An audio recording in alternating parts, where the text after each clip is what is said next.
Well, good morning and welcome again to Mirador Television, broadcasting out of the White Hart Hotel in Lewes, East Sussex, in the country of the United Kingdom. And a very warm welcome. And I hope that you enjoy a little bit of a chat with us, a little bit of a giggle, and that we can get you annoyed enough to want to punch us in the nose. And that's the way that the world should go. There's enough around to make us all angry, but we try to focus on the things here that'll make you really angry. We really do. So, a warm welcome, and first off, let's just tweak the tale of the power companies. Well done, the energy companies. They're full of bright ideas to help their customers. Now they've made power so expensive that for an average house such as this, you can't afford to heat it. So you don't need appliances such as this. But that means you also don't need a fridge, because you can keep your groceries cool and fresh without it. The house is cold enough. Well done, chaps. Well, it's going to be chilly enough this morning because the weather forecast is for only 8 degrees, but not an unpleasant day. Not much rain around, but also not much sunlight and a mild breeze. So that's what you're going to expect if you step outside the house this morning. Now, we normally take a look at the latest news and then go to the front pages. So why should we be any different this morning? Just looking at the latest news is Labour's Samantha Dixon wins the Chester by-election with an increased 11,000 majority. Wow, well, Rishi Sunak and his team must be this morning taking a very strong look at what they've been up to. Their perception of what the electorate will stand and what we actually will stand are two very different things. And they live in that Westminster bubble and they don't bother to come out. What they do is they ask one another and give an opinion. And that doesn't reflect what it is that's bothering us. So Rishi, just get the gang together and start to take a look at what the hell's going on in the country. France's Emmanuel Macron joins the Bidens for a White House state dinner.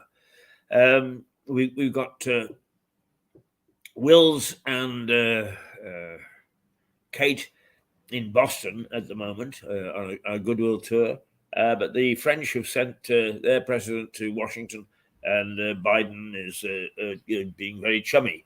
But then some of these state dinners don't always. It doesn't matter what they say publicly. Is who knows what goes on in the background. Let's see. Your computer's running low on storage space, so we know that. So we'll have to go back and look at that a little later. School leaders report a rise in pupils not on free meals going hungry. Well, I have to say that I really don't know what the hell's going on in the country. The thing that bothers me, it really bothers me, is that we read about children going hungry, and we read about food banks and so on and so forth. And I think they're all very noble, and absolutely we should be doing our best to look after any civilized society is the sick, the lame, and the elderly. What bothers me a little bit is that quite often the people that are looking for these handouts are wearing trainers which cost them 300 quid. And you can't have your cake and eat it, I'm afraid. And we have been so used to that for so many years.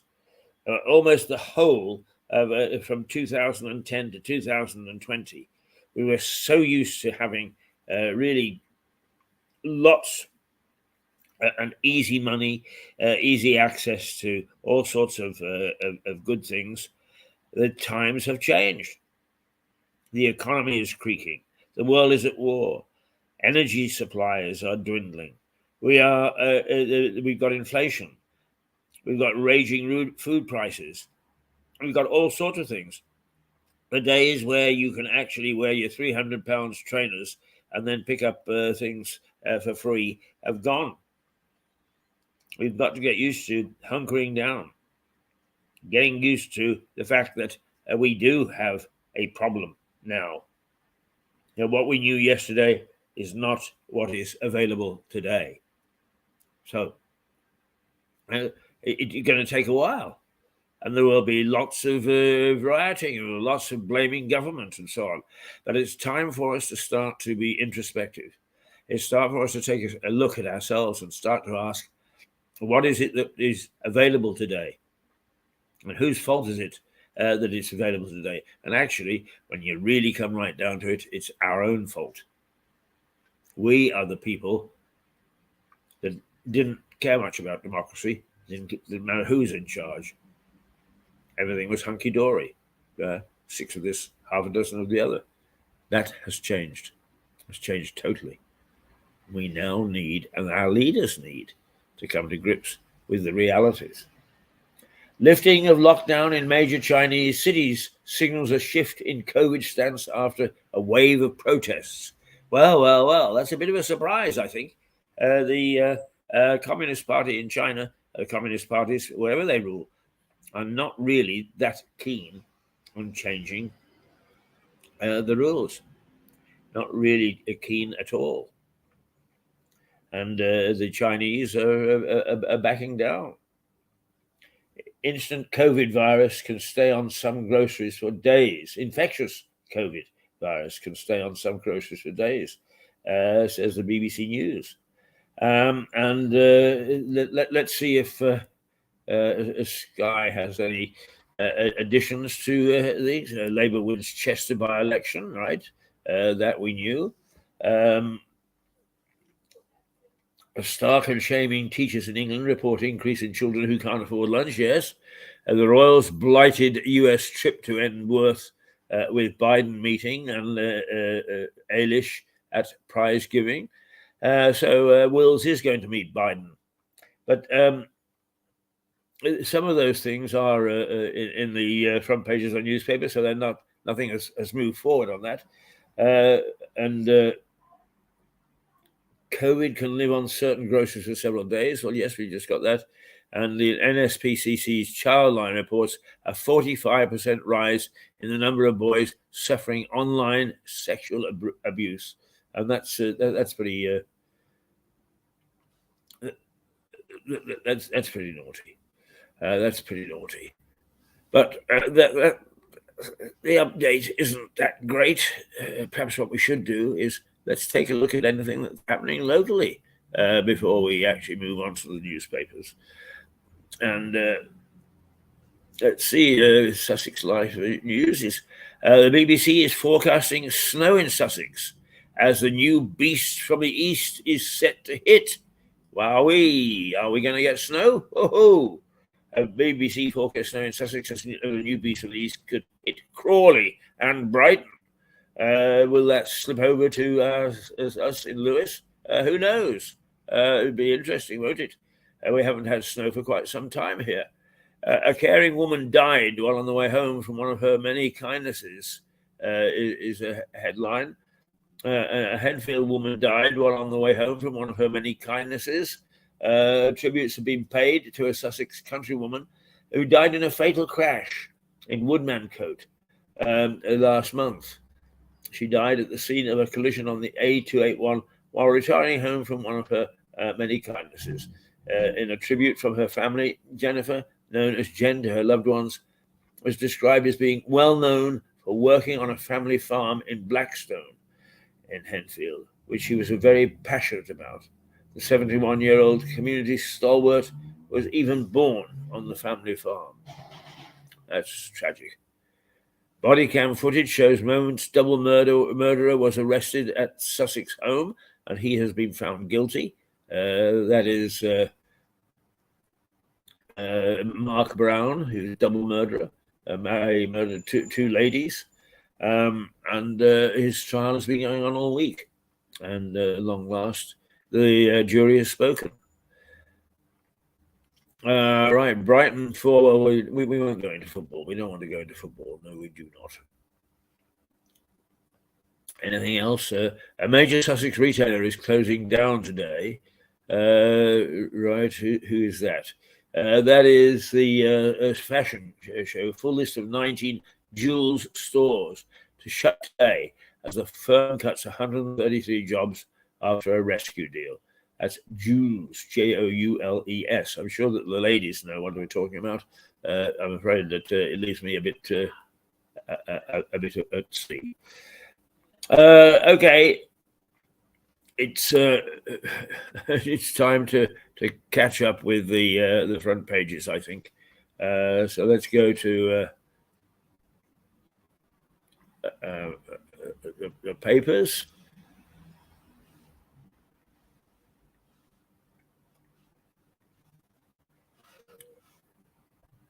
And this is where we start off with all the dramatic stuff. Right, newspaper headlines.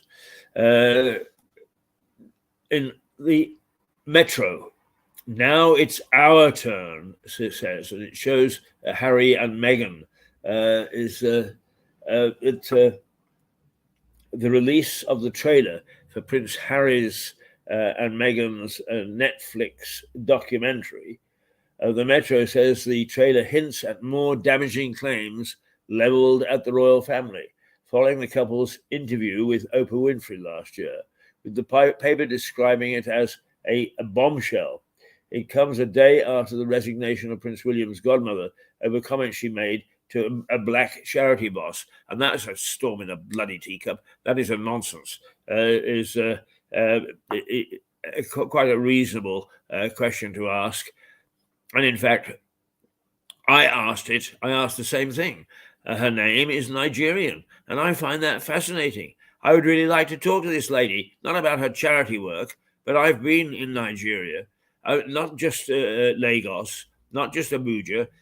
I've been into the cities in the interior, Calabar, Damaturu, Josh. I've been there, and there is lots to talk about, lots of interest to talk about. And if, in fact, she's not interested in her heritage, that's fine. She can say so. But to get all excited about being asked heritage is it just shows the tragic state of race relations in this country. Is everybody is so bloody sensitive about it. You know, get with it. We are an integrated society. And there are going to be questions asked without any rancor, without any reason for things to be bad or unhappy or whatever. The Daily Express. They also have the headline dealing with Harry and Meghan is, Harry, do you really hate your family so much? And it carries the story on its front page, saying it threatens to widen the chasm even further between the couple and the royal family. Well, that's Harry's choice. Do we really want a starlet and a faded prince? You know, what we look for in the royals is that they are part of our constitutional monarchy. That's what they're all about. Oh, sure, we love the idea of princesses and wizards and knights and all the rest of it. But that's of secondary importance. The fact is that the monarchy is part of our constitution. The monarchy is our head of state, and we expect them to behave in a dignified way. And if I may say so, I'm sorry, but I think that modern life is not working to anybody's advantage. The Queen's success was in keeping a mystique between her and her subjects. We all really wondered what life was like in Buck House. We all really wondered whether she was a nice person or a nasty person. We all really wondered what it was like when she was off duty. We wondered. There was a mystery. There was a magic about her and her role. Yes, her family got up to no good from time to time. And that was a bit of a startling story. But the fact of the matter is she created a mystique. In my view, the mistake that the royal family are making now is that they've decided to throw open the doors and try to be one of us. I don't want them to be one of us. It's like I didn't want my parents to be my mates. I wanted them to be mentors. I wanted them to guide me and to smack me when it went wrong. And that's what I look for from our head of state. And I ain't getting it. I'm getting, let me be everybody's pal. I don't want that. And to be quite honest with you, I don't think that the average citizen wants that either. Maybe I'm wrong. I often am. I never admit it. Let's get ahead of state, about which there is a little bit of mystery, a little bit of wonder, a little bit of awe, and stop this rolling up the sleeves and being everybody's pal. It's just not. It's not appropriate. The Star. Publicity-shy couple share the most intimate secrets with 8 billion people. Good for the Star. Gets right to the point. Publicity-shy couple share the most intimate secrets with 8 million people. Is bang slap on the front page with them canoodling. The Sun. Harry film sabotage of Wills and Kate. The bombshell clip timed to ruin the US tour. A kiss means war. Well, Will, I'm sorry that you and Kate are going to have to fight back. Let them be the commoners. Let them unveil all their intimate secrets. Let them be the one that actually snacks and wrap their arms around one another on camera and bare their soul to the people. You must maintain a dignity. You must maintain a role that is both mysterious and yet connects with us, your subjects. Don't fall into the trap of getting into the Hollywood slanging game, where celebrities will start to yell and scream and give out all sorts of advice, which we won't take because they don't know what the hell they're talking about. The Mirror is the royal crisis deepens. It says, the paper says, Nazir Afzal alleged he was also asked about his heritage. He's a lawyer, by Lady Susan Hussey, the aide who questioned charity chief executive Nagazi Fulani at a function at the palace. This lady, this charity leader lady, she was happy enough to use a Nigerian Christian name and flaunt that. When somebody says, "Where are you from?" quite a natural thing to ask somebody. I got it when I was abroad. I got it asked all the time. Didn't bother me. I was glad that people wanted to know. Then what she's got to do is it's got to be six of one and half a dozen of the other, and I get really upset at people. We talk about inclusiveness. We talk about a society which doesn't have a notion of people being different, other than that they contribute to the society as a whole. Well, this woman didn't. She objected to certain things. She's embarrassed a member of the royal family, and she caused Wills to sound like a wimp. I have no sympathy for her whatsoever. And if she can't stand up to that sort of pressure, what the hell is she doing in charge of a charity and being invited to Buck House? The Times. Holt strikes with festive truce. Holt strike with festive truce. Rail union is urged. The Times says plans for industrial action over the Christmas period should be put on hold, particularly in railways. The Times says that ministers are calling on the RMT, Britain's largest rail union, to suspend its plans for strikes over the festive season. There are warnings that planned industrial action could cost the economy more than £1.7 billion. Well, if those figures are true, I don't know how they're calculated, then it's irresponsible for the unions to strike right now, because it will only add to the misery of those people that don't even want to travel, will never step foot on their trains. It's a dent in the economy. The Guardian. NHS union chiefs meet to plan a joint Christmas strike. Ta-dun.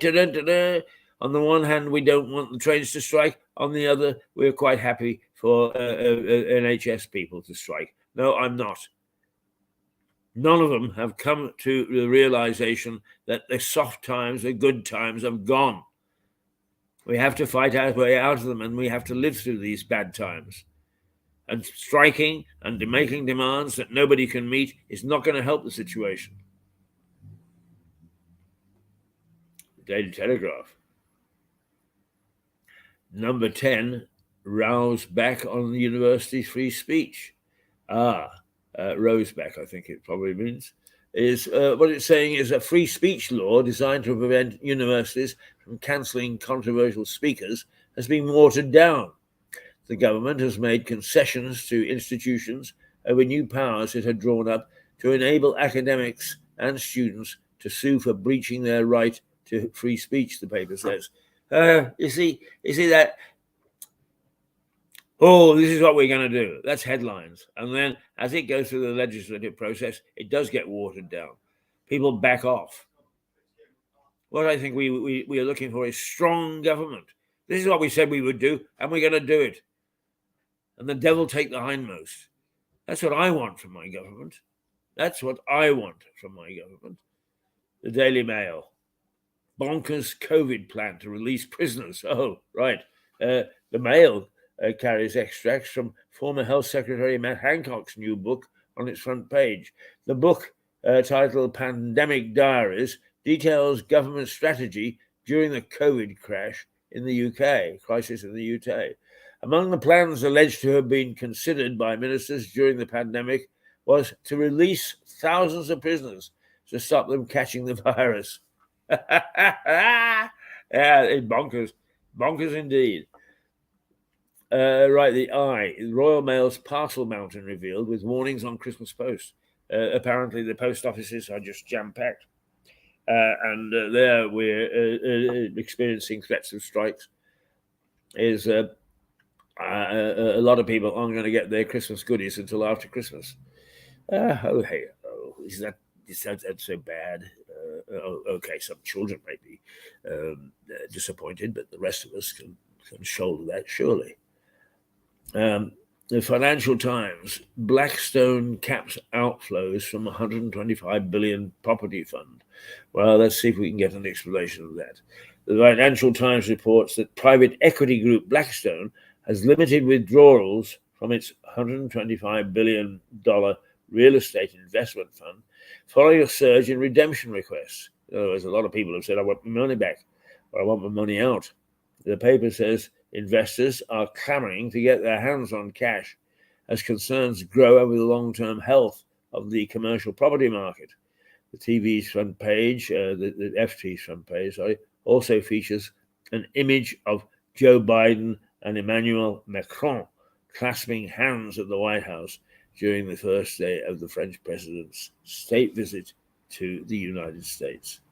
Well, that's it. That's what's reflected in the newspapers, and perhaps the one that's going to intrigue most is the intriguing idea that there is further bust-ups from the royals. We just love bust-ups with the royals, don't we? And I must say that they've given us plenty to get bust-up excited about.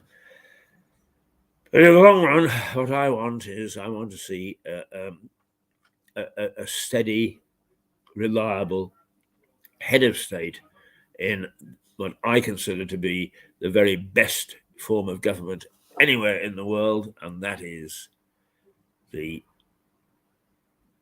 constitutional monarchy. A constitutional monarchy. The best form of government. And when you consider some of the countries where a constitutional monarchy is in force, Denmark, the Netherlands, Sweden, all very stable countries, all countries with constitutional monarchies. There are others, but we are part of a governance type operation that produces stability, community stability. That's what we need. That's what we need at this particular time. Hey ho! Let's take a little first visit to the park.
Well, it's Friday. Thank goodness it's Friday.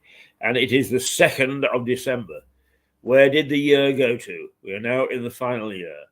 And true to form, there hasn't been a month where we haven't woken to a crisis. And now here we are, waking to yet more crises with the royal family, with the government, you name it, we've got a crisis. This month is not letting us down. Now, one of the things that you may find is that the picture isn't so great this morning, and I hope that we're going to have a fair stability is in our program this morning. Let's hope, anyway. One of the things I'm going to do is I'm going to try to find is to keep an eye on the thing and see what sort of picture you are having. It looks not too bad at the moment, and I hope that that's the way it'll stay throughout the morning. So let's first of all take, because it's Christmas time and it's December and the mists are coming in and it's all getting big. Oh, Father Christmas and mysterious and so. So let's see how we fare by showing you just a very short ghost train story. Uh-huh.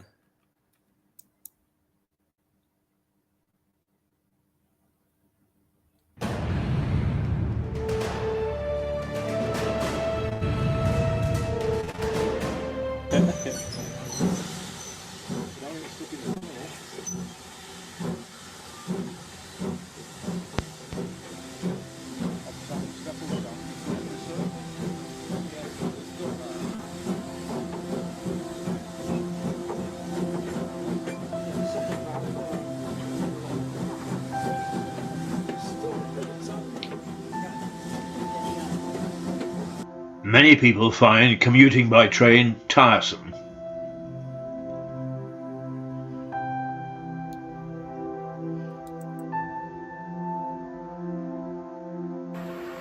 But one of the pleasures of taking a train to London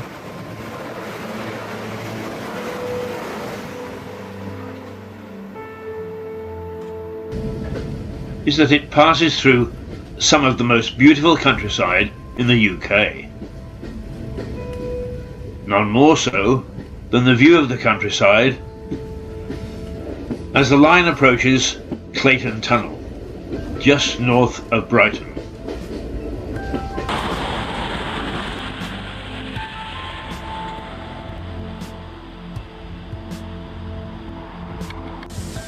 The tunnel is the longest on the line, at 1.25 miles, running under the South Downs.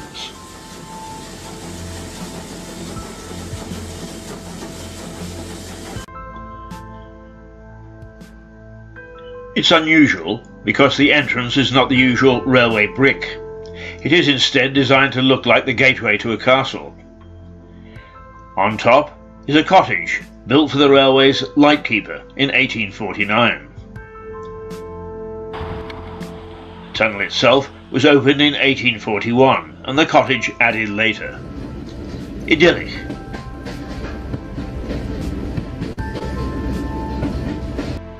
But after 1861 it became a nightmare, or at least for those who believe in ghostly goings-on.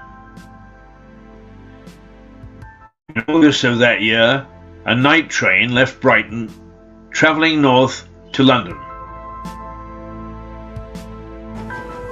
Partway through the tunnel, it stopped at what it thought was a danger signal from the lightman. The engine driver was correct. The railway official had indeed given a danger signal, but the train had rushed past him before pulling up. Thinking the train had cleared the tunnel, the unfortunate lightman gave the all clear to a following train.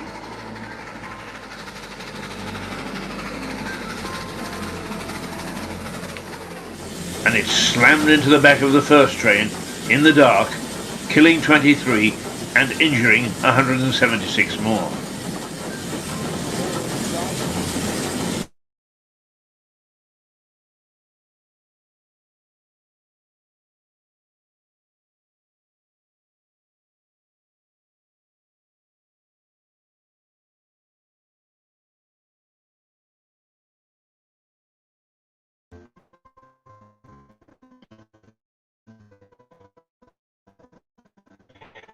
Walking down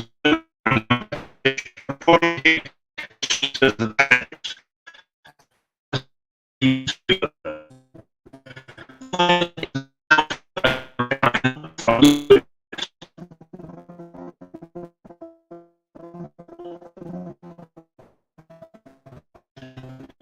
I've travelled through that tunnel 1,000 times.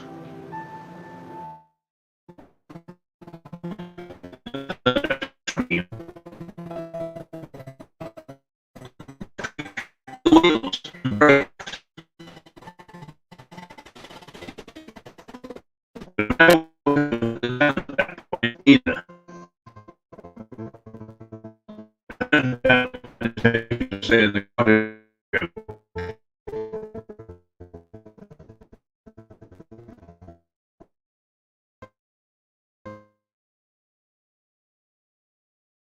In fact, I get tense each time I go into the tunnel, knowing what had happened more than 155 years ago.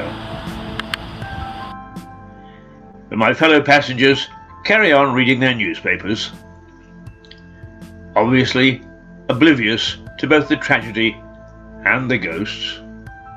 I could sometimes scream at them.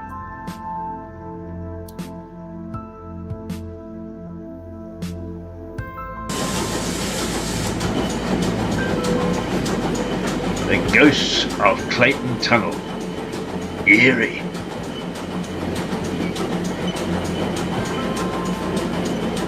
Bloody eerie.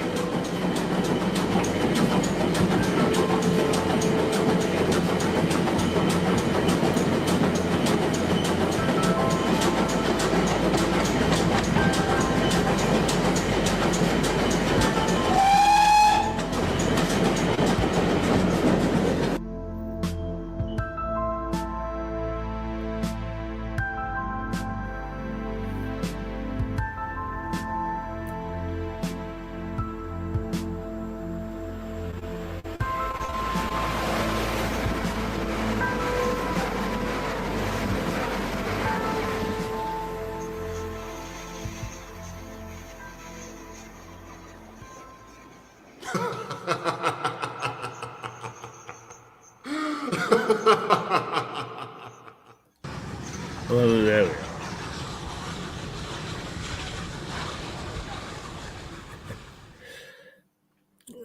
There we are. I, for some reason, have lost sound, but you haven't. So even though it is not an ideal picture this morning, it nonetheless, it seems that things are getting through the way that they should. Well, that appears to be what's happening at the moment. So I've really no idea why we're. Let's go back.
Here you are.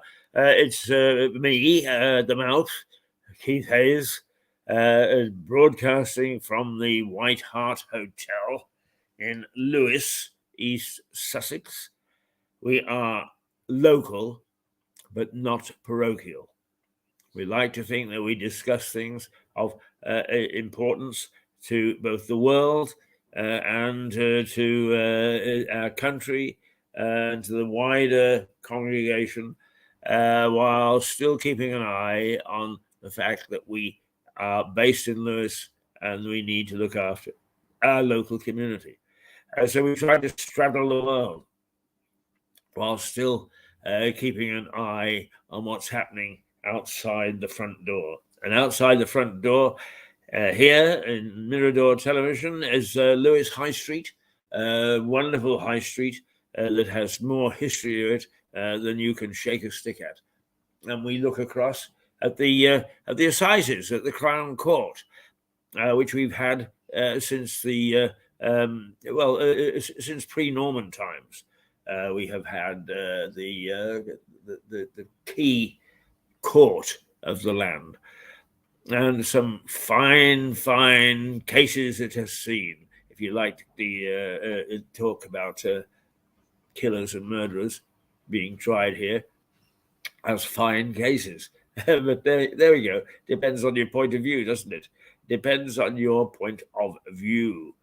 All right. Now, what I am going to do is to take a look at what else we got, and I think that I'm going to play you. We did a Christmas trilogy a couple of years ago, and I'm going to play you the part that covers Christmas Eve. So here you go. Let's see what this looks like.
God rest ye merry gentlemen, let nothing you dismay. Remember Christ the Savior was born on Christmas Day to save us all from Satan's power when we had gone astray. Oh, tidings of comfort and joy. Oh, tidings of comfort and joy. From God our Heavenly Father, a blessed angel came, and unto certain shepherds brought tidings of the same, how that in Bethlehem was born the Son of God by name. Oh, tidings of comfort and joy. Oh, tidings of comfort and joy. Comfort and joy.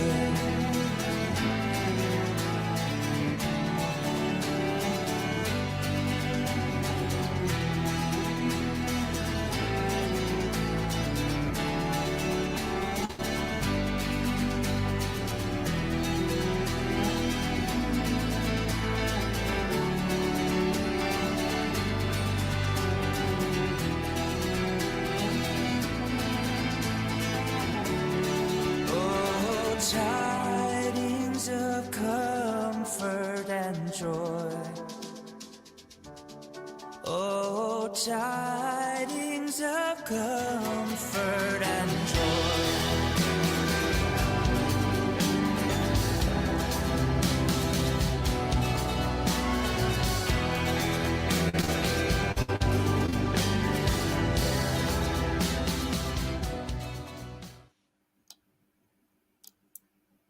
Well, that was the Christmas day that was planned a couple of years ago, just before we all got locked down and locked out. And whether in fact we can reintroduce it this Christmas, I have no idea whatsoever. But we certainly, I think that despite the fact that we've got so many crises circulating around our heads, that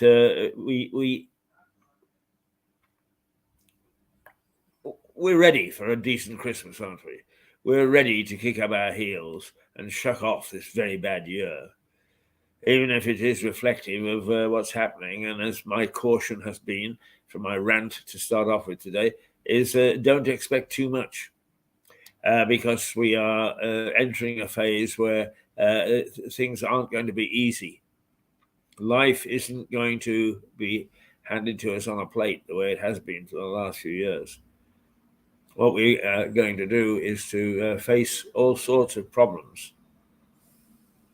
All sorts of problems is when we get out of jail, as it were. When we get out of jail. All right. Let's. I mean, it's not too bad, is it? What we're seeing this morning, it isn't good, but it's not too bad. So I think I shall keep going rather than shut things down. And what we need to do, I suppose, is to make sure that, well, for one thing, Melissa Conte has arrived on our shores, and she should be ensconced in Guildford right now. So we will actually see whether we can get her a little later and chat to her, and her first impressions be coming back to this country. So pretty good stuff. Pretty good stuff indeed. So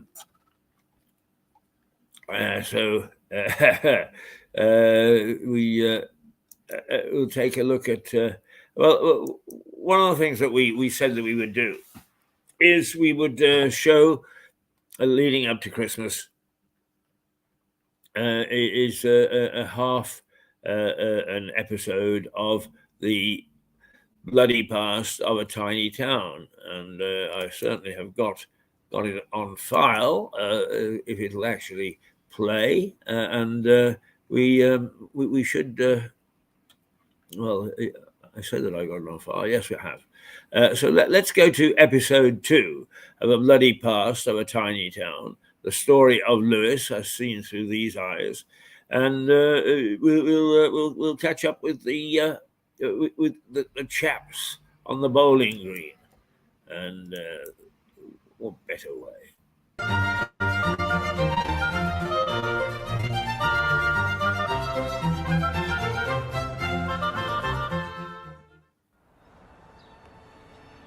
Lovely scene, isn't it? Beautiful green grass, blackberry bushes surrounding the lawn. Peaceful. The chaps, gliding a bowling ball across the cropped turf.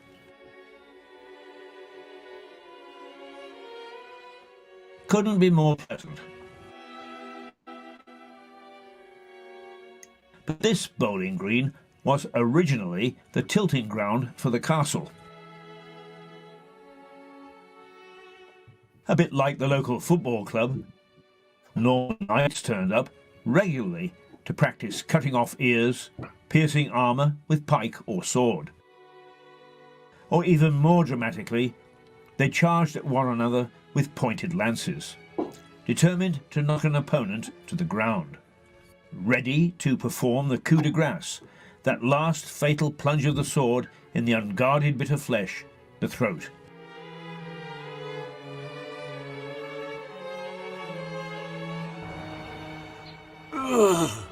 Makes me feel quite faint. But the Knights of 1100 had to be honed to military perfection. Not only was there the odd disgruntled Saxon around, but even his own side could give the king a rough time. And indeed they did. But before we go to another bloody incident on the Lewes High Street, let's stay with the tilting ground for a moment. In the 1700s, the soldiers, who had wielded their swords with such skill, discovered guns and started shooting one another. That more or less ended the fun of charging at one another with horses.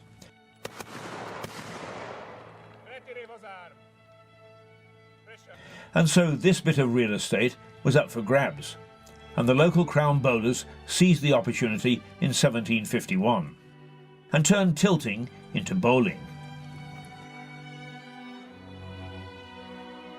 But this is Lewes, remember. Nothing is ever what it seems.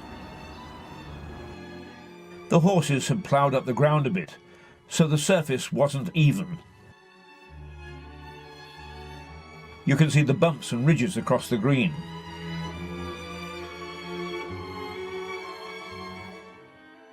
So the type of bowls played on this green was different to any played through the British Isles. And 500 years later, it still is. It goes way back to medieval times, but so far as we're concerned here, we've been playing here since 1753, and there is some evidence to suggest that in the mid-1600s there was bowls played here. And we're reputed to be the oldest society, sporting society in the world.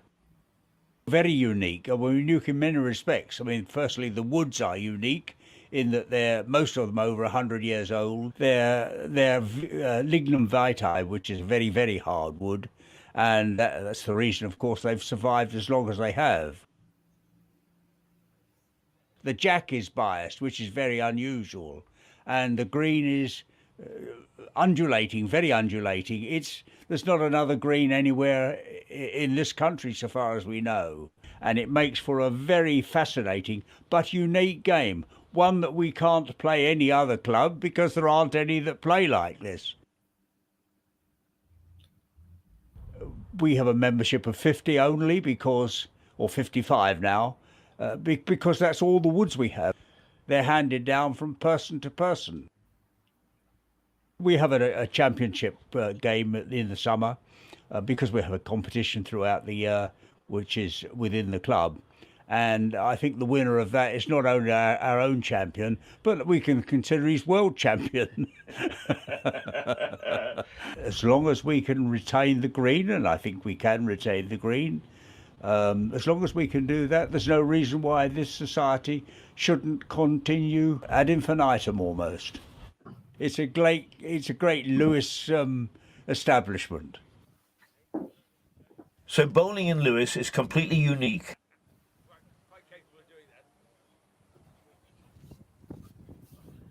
And very difficult. But back to blood and guts.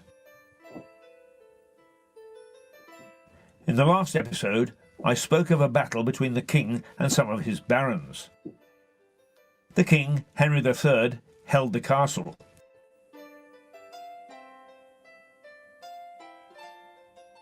Now, as you can see, the castle pokes up into the sky quite a bit.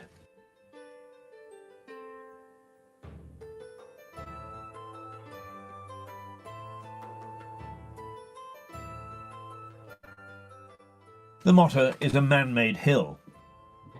And as you can see, a few hours of overtime were put in to build this pile of dirt. From the top, you can see in every direction for miles.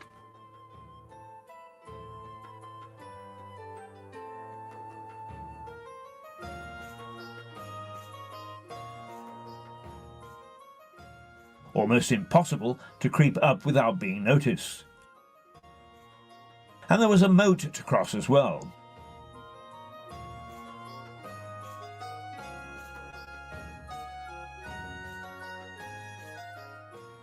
But it's called Castle Ditch Lane, the name reflecting its purpose all those years ago.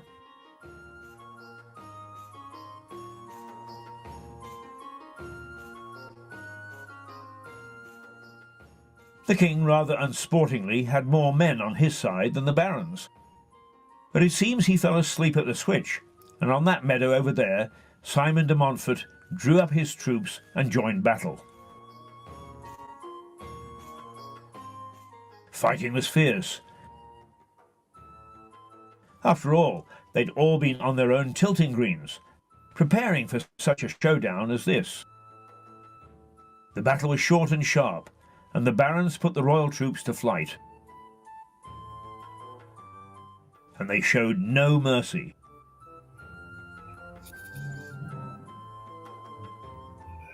The priory had been used as a staging post by the king's men, and they now took refuge there. It's little wonder that tilting grounds became bowling greens, because despite all that training, the king's men panicked. Screams of terror from both monks and soldiers echoed around the priory. As burning arrows thudded into thatched roofs, setting the priory buildings afire, fighting spilled over to here, our beloved but bloody High Street.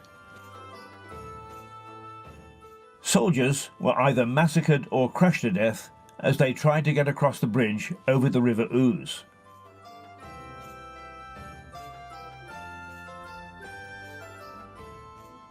For the king, it was a complete disaster.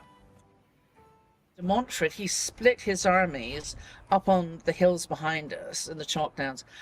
He split his army into three forward not flanks, but bunches of men, groups. And they would have been around 1,500 people in them. So a lot of people. So he had 1,500 people. Then he kept men back for himself. So his left flank went off to Barkham and met Prince Edward, and they went off to Barkham. Prince Edward, being a hothead and chasing them all the way up to Barkham, away from the town, was one of the reasons the king's men lost. Because and they were mounted knights. And then the other two sets came into the town and were met by the king's army and Richard of Alameyn's army on sort of the hills around us, really, because where we are now would have been outside the town. And it was a pretty bloody war. It was dreadful. It was absolutely dreadful. It's hard to imagine. Lewes is a little place, And on the hills around Lewis, where most of the fighting was, there were tens of thousands of people trying to kill each other. And it was hand-to-hand close combat.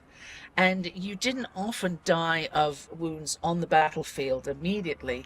You were usually whacked with a broadsword and you would die of internal bleeding, or you would, have limbs severed and die slow death, or you would die death from infection, etc. So there you go. Not quite one man, one vote, but some slight recognition that the divine right of kings isn't exactly what the Almighty had in mind. A spark of democracy was ignited, and it happened in Lewis. As usual, this is thirsty work, and I need to take a break. In fact, have a tipple, or perhaps go to the loos. Don't leave me, there's more blood and gore to come. Oh, Lewis, what a place!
Well, temporarily, I think we might have a better picture.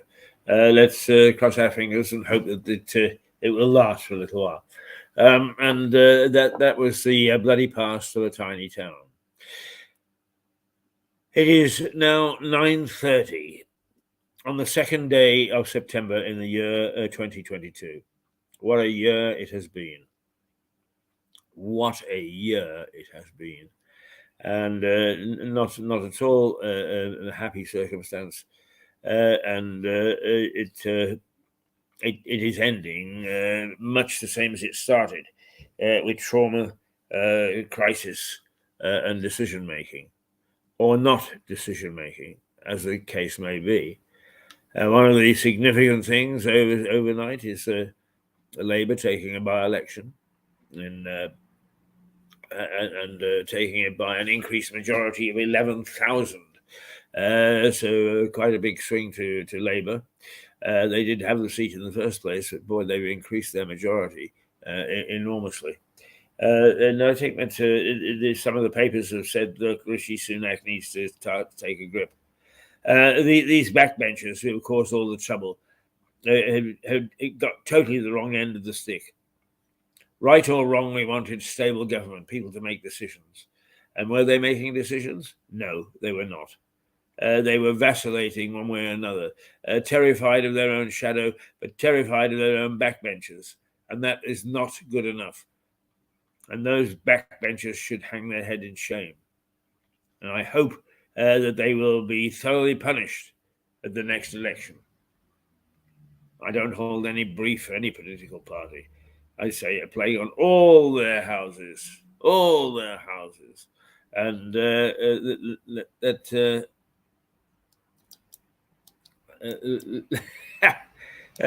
let's try hard to muddle on through, but that's not good enough.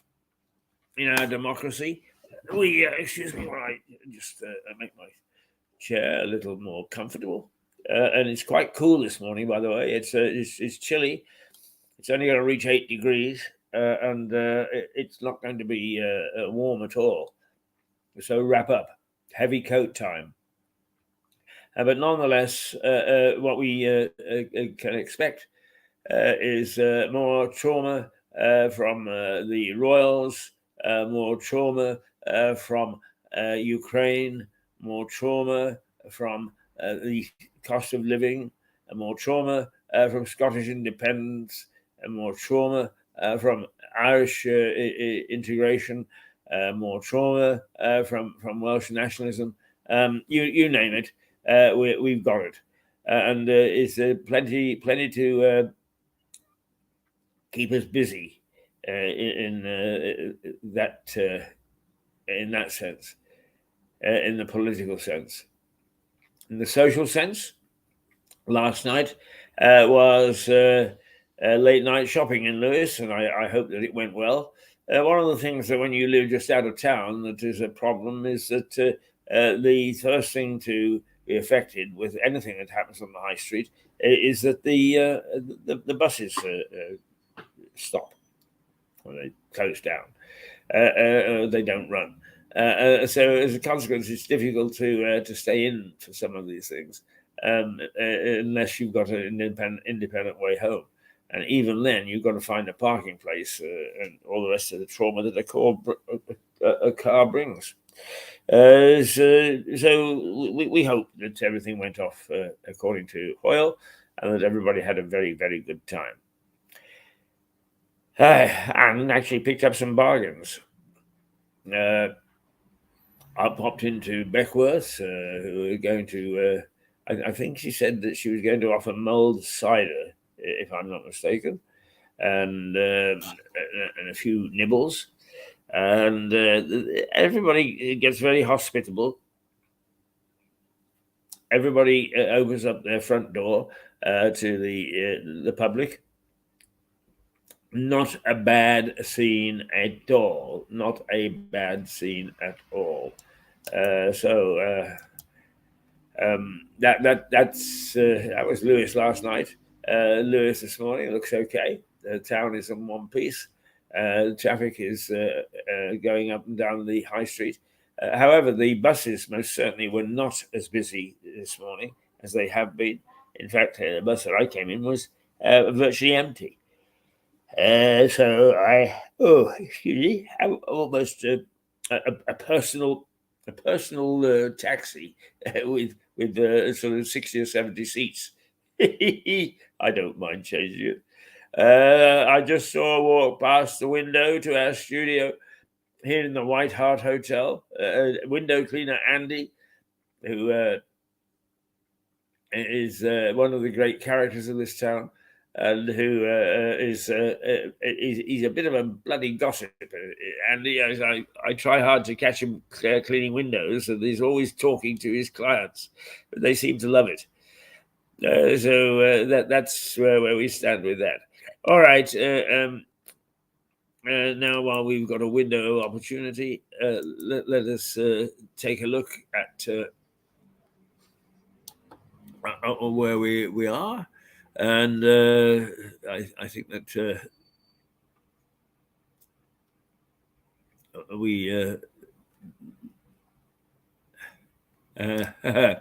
it never stays the same, does it? It never stays the same. But let me see if I can work my way through.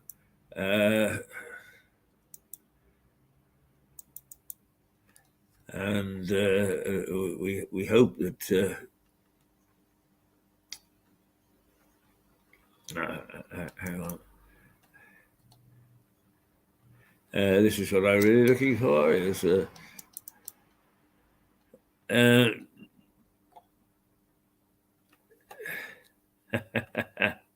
yes, okay. I'm sorry if I'm musing a little bit, but I'm looking through the various things that we've got, and I had it a moment ago, and then of course it disappears. No, here we go.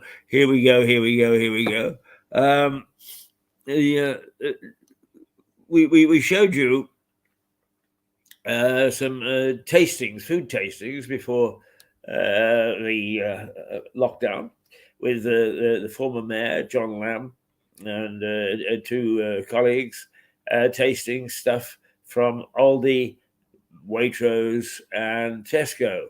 And we showed Christmas cake and we showed mince pies. Now let's take a look and flashback to see how they made out with the Stollen. That's Stollen. Stollen, German stuff, I think. So here's how they saw it in those far-off days.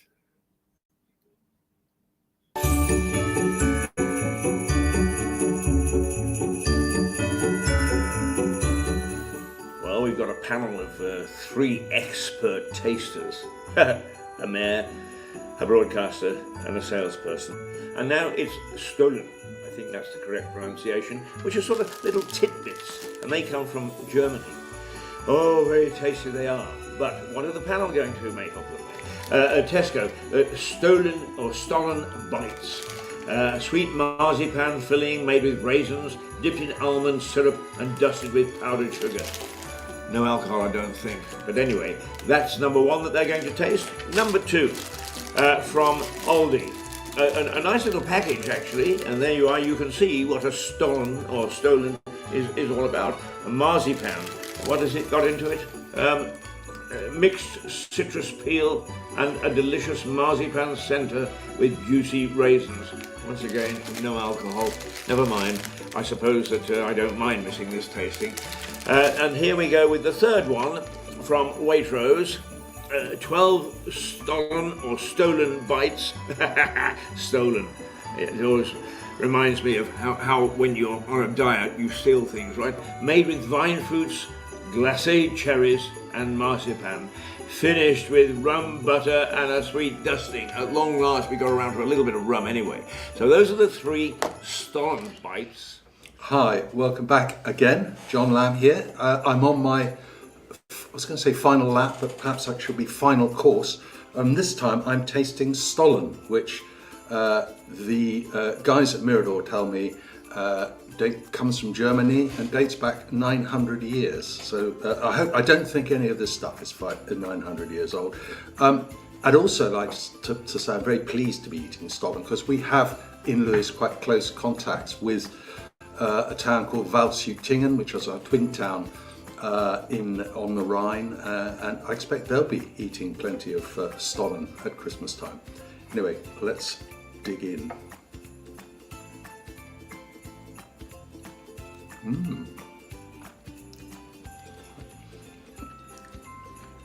Well, that one was a bit bland, I'd say. Not a great amount of taste, but sweet. I'm told that the dusting on top is meant to imitate snow, so very festive. Now let's go to the second one. This one's got a bit more snow on top.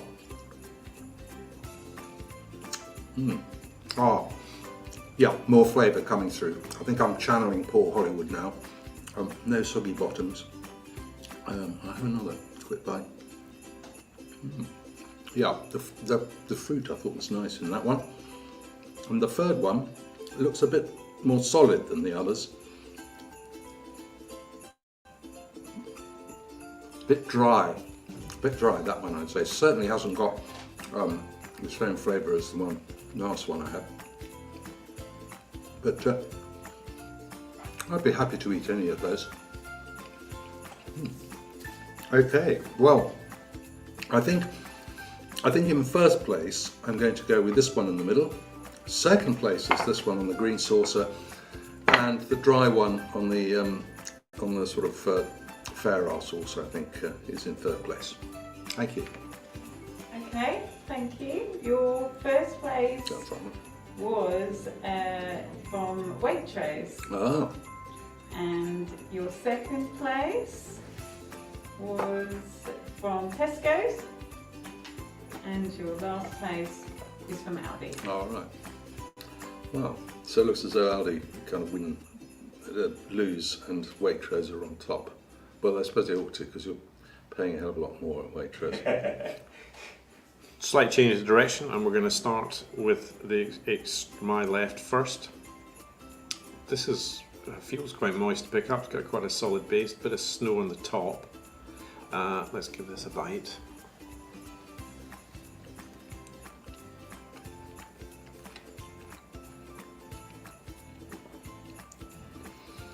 Not a huge amount of flavour in that, I would have said.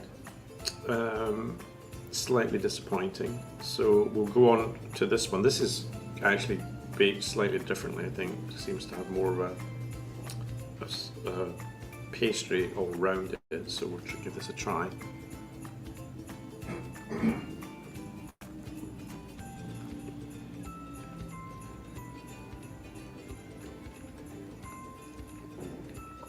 I would say a lot of pastry and not a lot of filling. I would actually probably prefer that one to that one at the moment, but we're going to go now to the last one.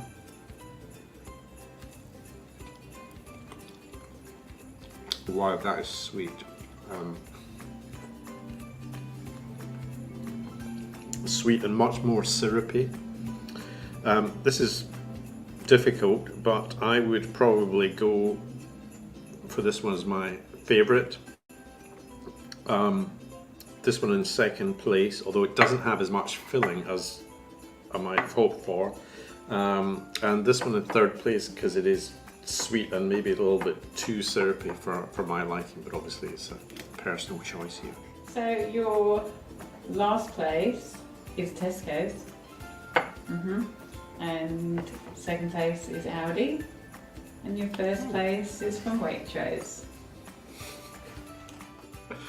Hi, I'm James. I'm back for taste test number 3. This time they're force feeding me Stollen. I'm not really familiar with Stollen. I don't think I've definitely not eaten Stollen before. It's apparently a bit of a new phase, or a craze, I should say. So this will be a first for me. I'm going to start again on my right. It's a little cubey looking one. Some of them have got like dusting on them, but this one's looking very plain. So let's find out if it's any good.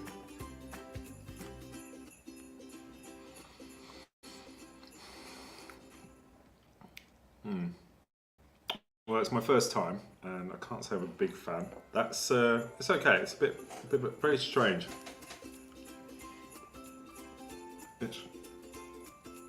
I really don't know how to describe it. It's very soft, sort of cake. Right, let's try number 2 here. Let's give it a go.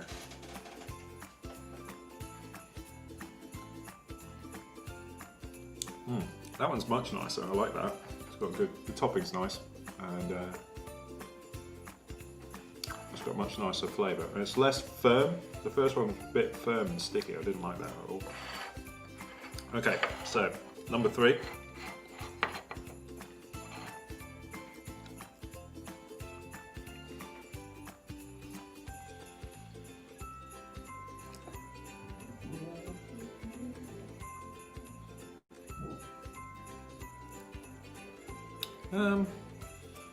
I quite like that one because it's less sweet than the other two, but it's still very tasty. It's not quite as sickly sweet, I'd say. So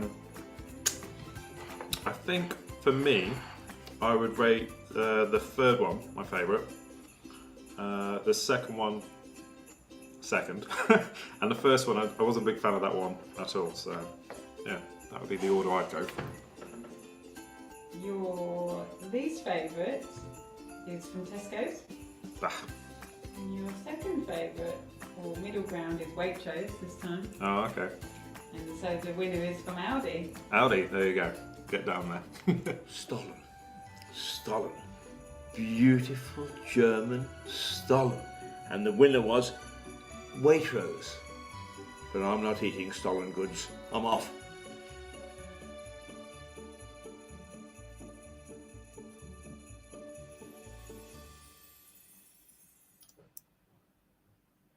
Well, there you are. Another tasting of Christmas fare. Any prices quoted there, be very careful because they are well out of date.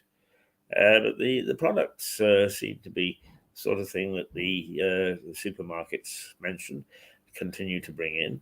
And it is interesting that former Mayor John Lamb got involved and did some good food tasting for you, and with a little bit of explanation about our German twinning situation as well. Oh, right you are. Now, just looking at the headlines this morning, newspaper headlines, there are two issues. One is Meghan and Harry digging into Wills and Kate, revelations on Netflix, boop-de-doop-doo. Essentially, it doesn't bother me particularly that children are fighting with children. But we are talking about an attack on constitutional monarchy.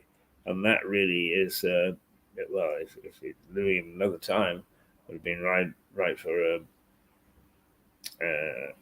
what's the word we want to an archival attack. In other words, one that would stick over a number of years. So we've managed to get around that, I think.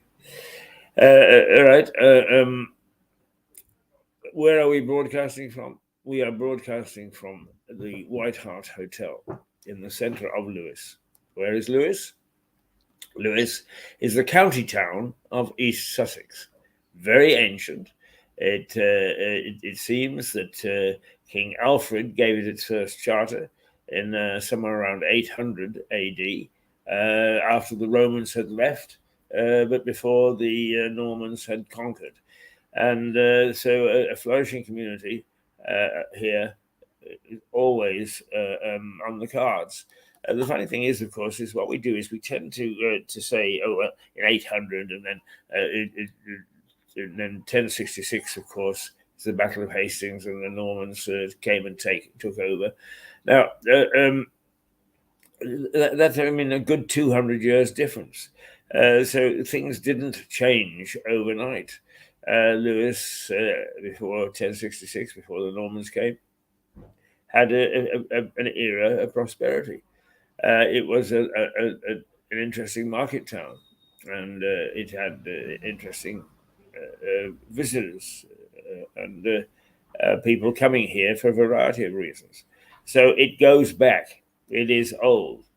And this hotel is relatively modern in as much as it's 1500. And it's had, in association with its loyal prison makers, prison setup, is it's been able to keep a decent law and order with famous names crackling through the history. Eamon de Valera was in Lewes jail, and he ultimately became president of Ireland. Mick Jagger was in Lewes jail. The Kray twins were in Lewes jail, and the acid bath murderer George Haigh was in Lewes jail. So we've had them all. My favourite has always been, I think it is Sarah French, who was the last woman to be publicly hanged outside Lewes jail, and some 4,000 people turned up to watch the spectacle. In those days, and I say that wasn't too far away. It was the middle 1800s. In those days, people would travel and it was entertainment, and they would bring picnics and things to eat and so on. And the advent of the railway gave some boost to the numbers that came to various hangings. It wasn't just in Lewes that we were hanged. People were hanged. It also happened in the town of Hastings. We're talking about East Sussex, and it was a spectacle. There was a case in where it was a Brighton case, but it was tried in Lewes, and the man involved, it was his body. I think was hung in elsewhere outside Brighton. His body was brought back and put up in a cage on the wall of Lewes Town Hall. Brighton's Town Hall, and he occasionally, I think, somewhere around 10 or 15,000 people come to take a look at this horrific murderer. And we have a fair old track record of producing killers and then dealing with them in this part of the world. But anyway, you're watching Mirador Television out of the White Hart Hotel, historic Coaching Inn, set bang smack in the middle of Lewes, and it's a delightful place. If you're talking about service, and in many instances we can talk about it, we don't get it. But by golly, do the girls here at the White Hart Hotel look after you. I get the treatment because I'm first in through the door at about 7 o'clock in the morning. But a lot of people who come on a one-off find that they are greeted warmly with a little bit of elan, a bit of niceness, if you like, from the girls here. And the whole culture of the hotel is one of decency and respect. And that is lovely. And for me to come in every morning, this is where I come to work, as it were, and to be greeted in that way is quite terrific. It is 9:54. Wow, 9:54. We're coming up to 10 o'clock already.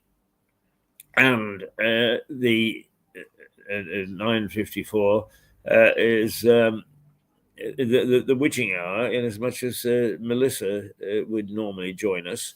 Now, she is supposed to have arrived in the UK yesterday, and that she is going to be in Guildford, staying in Guildford for a few days. And hopefully she will join us to have our morning chat. I'm not quite sure, of course, she will be suffering badly from the jet lag, but we will hope that at 10 o'clock she'll come along, and that's in 5 minutes' time. Let's remind ourselves where we are.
There is a lady who is now lying in a hospital bed, I think in St. Leonard's,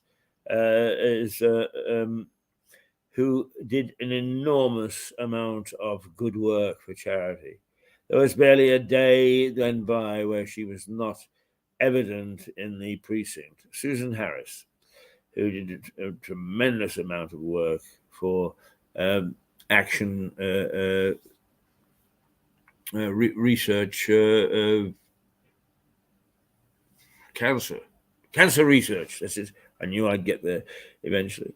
And unfortunately, Susan has been struck down by the very cancer that she tried to help. But I do have just a little. She would just from time to time, without much ado, she would take photographs and send them in to us, and we would luckily be able to show them. And here is one little collage that Susan did. So, Susan, if you are watching, our very best wishes to you. But I know I bumped into Mick Symes the other day, and he told me, he gave me the latest update on you, and I hope that that you're going to get better. But here's a little taste of your Christmas pictures.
Well, in fact, it was a little collage that Susan did to celebrate Christmas. It wasn't her photographs at all. But we will dig out some photographs of Susan's. Let us see what else we've got there. And I think that we did a trilogy a couple of years ago. And first of all, here is what we call the Christmas rant. But it's a nice little collage about Christmas.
Oh, there we are. Finished. Sorry about that. Here I am again. I was just musing and seeing what we got and what we haven't got. But let's clear the decks. Clear the decks with holes of holly or whatever. We've actually been going 1.5 hours now, yes, always. I'm sorry. I love playing this. So you're just going to have to live with me. Well done, the energy companies. They're full of bright ideas to help their customers. Now they've made power so expensive that for an average house such as this, you can't afford to heat it. So you don't need appliances such as this. But that means you also don't need a fridge, because you can keep your groceries cool and fresh without it. The house is cold enough. Well done, chaps.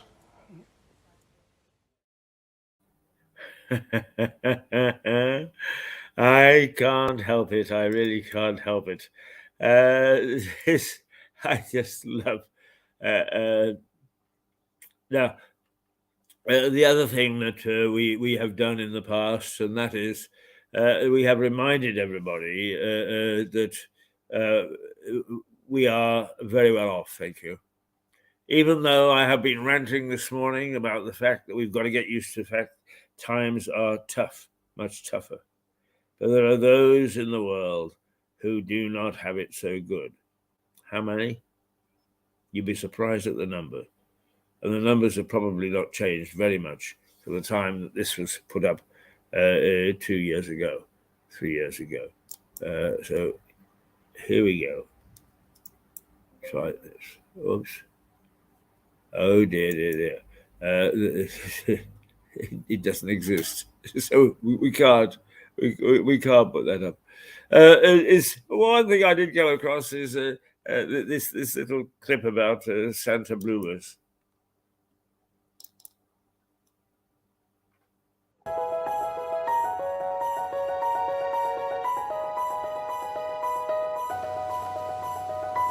Ho, ho, ho! Merry Christmas! Well, guess who's on my nice list this year? That's right, it's Austin and Calvin and Jason. That's Jackson, isn't it? Oops.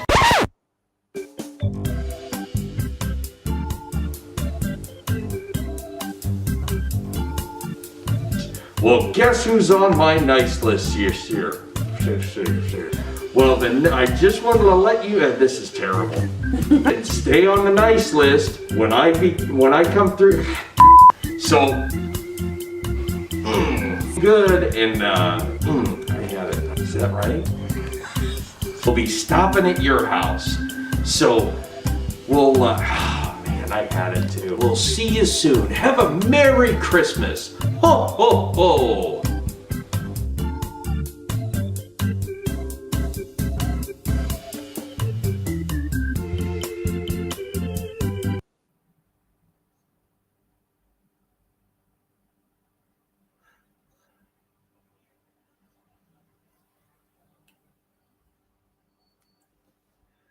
Oh, there you are. That's a little bit of that poor old guy. As he couldn't get his scripts right, much as he tried. So Santa doesn't have it all his own way. No, indeed, he does not. So we'll. I think we'll take a little bit of a longer break now, because we have.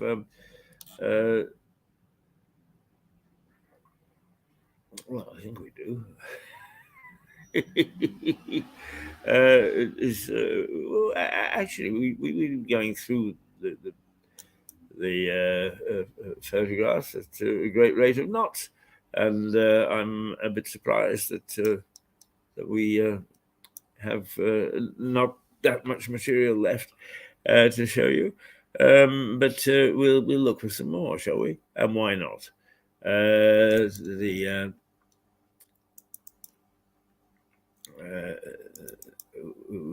I'm looking at stuff from the autumn, and we don't seem to have much there. Let's see, features though. But actually, here is a version of Scene Around 6. Scene in Sussex. Scene Around Six is a program actually that was on the BBC or Ulster Television in Northern Ireland. Is their evening show. But here, Sis is Scene in Sussex. Now, let's hope perhaps this will play.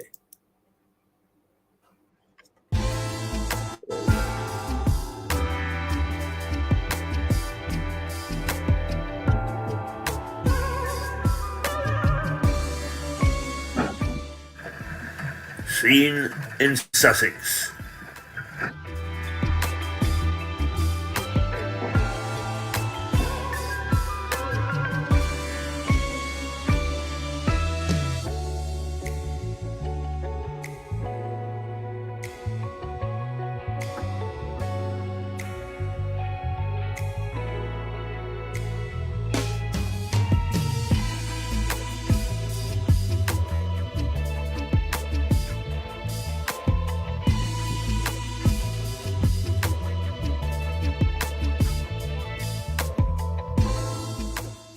Scene in Sussex.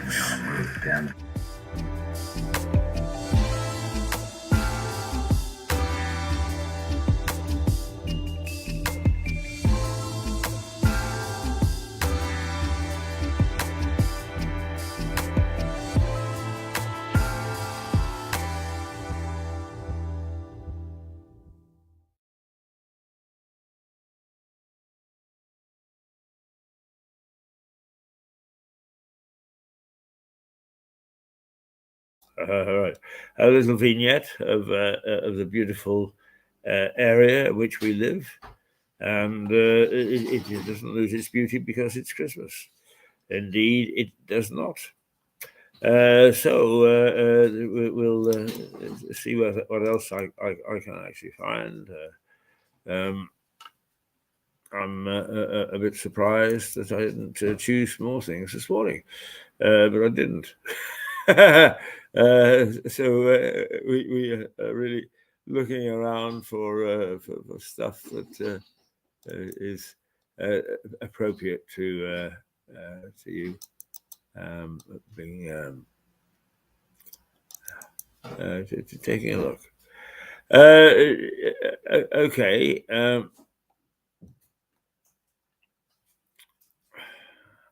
I started off at the top of the program, but here's just a little filler, because it is that period of creepy crawlies, ghostly things.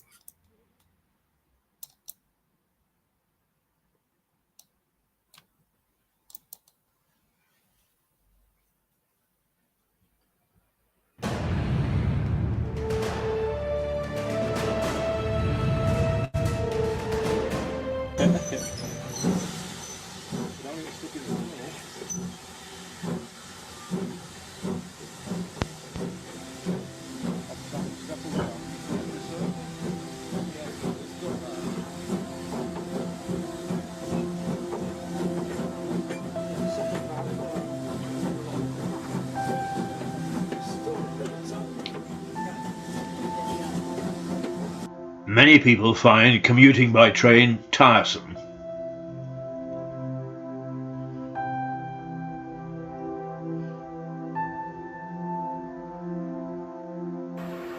But one of the pleasures of taking a train to London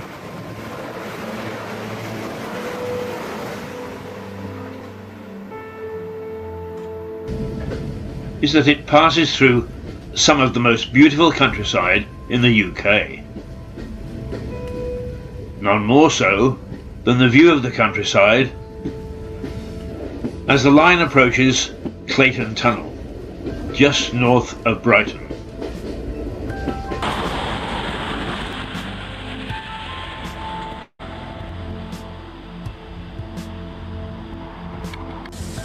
The tunnel is the longest on the line, at 1.25 miles, running under the South Downs.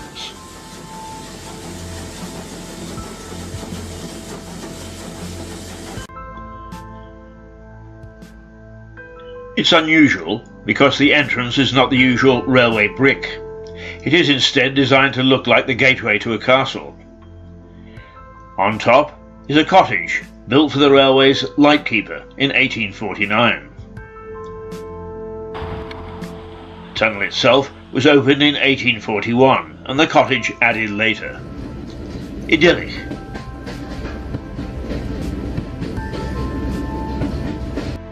But after 1861 it became a nightmare, or at least for those who believe in ghostly goings-on. In August of that year, a night train left Brighton, travelling north to London. Partway through the tunnel, it stopped at what it thought was a danger signal from the lightman. The engine driver was correct. The railway official had indeed given a danger signal, but the train had rushed past him before pulling up. Thinking the train had cleared the tunnel, the unfortunate lightman gave the all clear to a following train.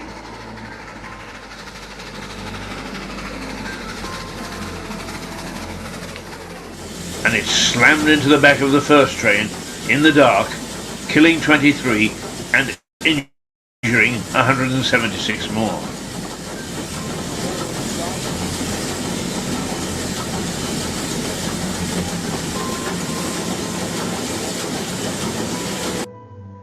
It was the worst ever accident on the line.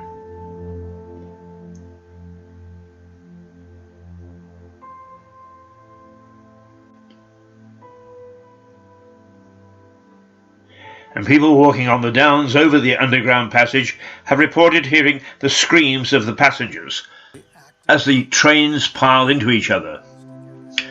The line is now also a direct line from Lewes.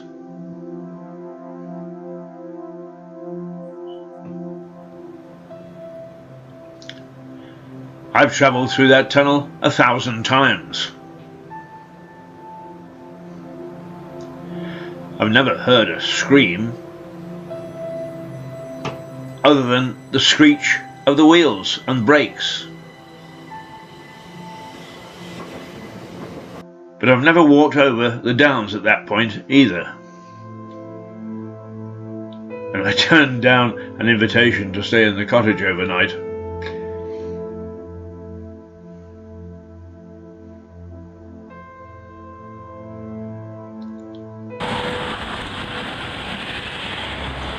In fact, I get tense each time I go into the tunnel, knowing what had happened more than 165 years ago. But my fellow passengers carry on reading their newspapers, obviously oblivious to both the tragedy and the ghosts. I could sometimes scream at them.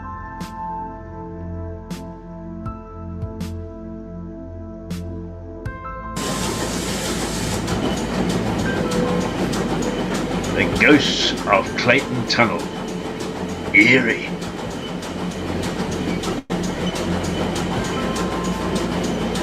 Bloody eerie.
I'm back, I think.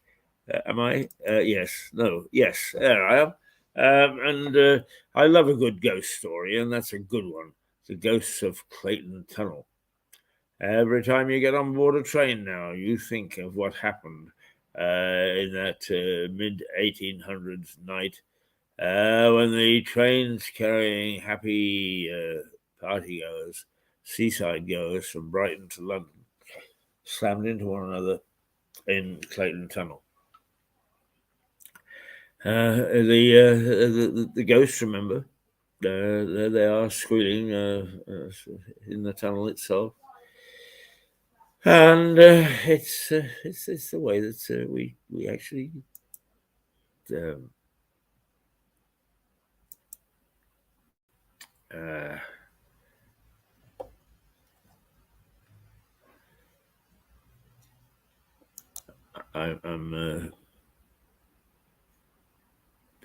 I'm just playing around a little here to see whether I can find stuff that is.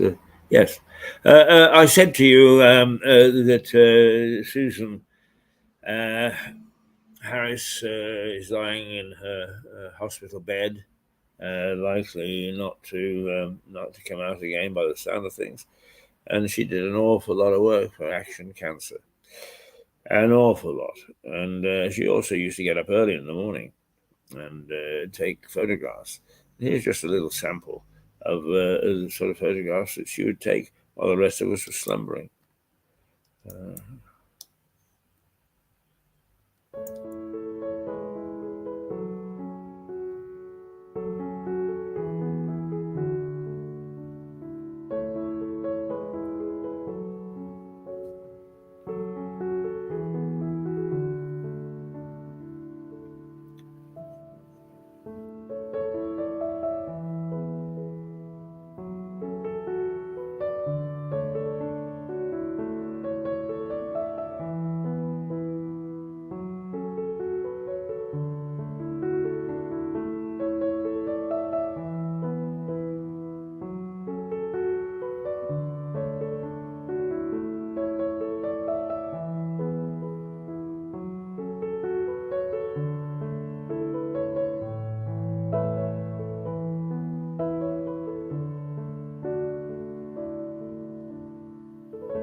All right, some moody pictures of the town that we love and that we call our own, and let's see whether we now. If you want to giggle, and maybe it won't make you giggle, but it makes me, and I remember that Lou and Joe. Dance teachers extraordinary and a terrific, bubbly couple. What did they do a few years ago? Well, not a few years ago, just a couple of years ago. They tried hard to teach me to dance. An impossible task, you may think, but they were ingenious enough to find my weak spots or my strengths or whatever you want to make, and trying to teach me. So here are the results of their efforts.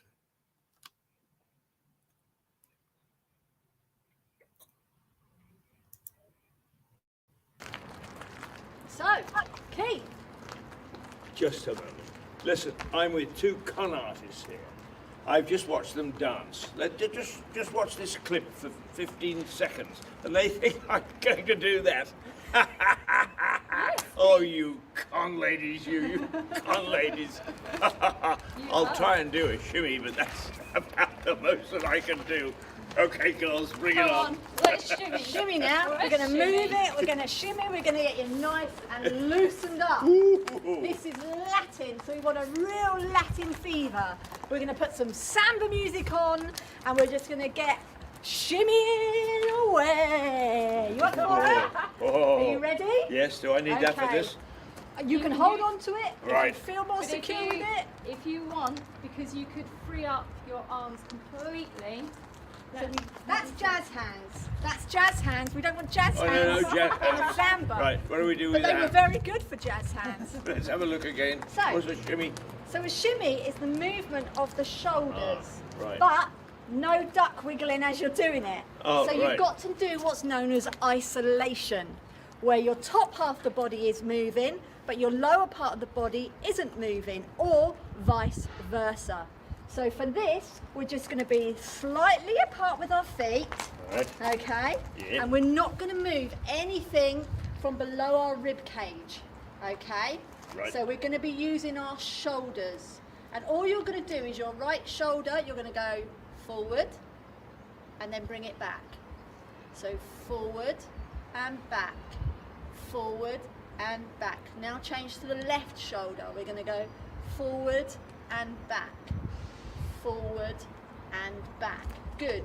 So now you've got to do them either way, opposite times. So you're going to go right, left, right, left. So as the right one goes forward, the left one goes back. Good.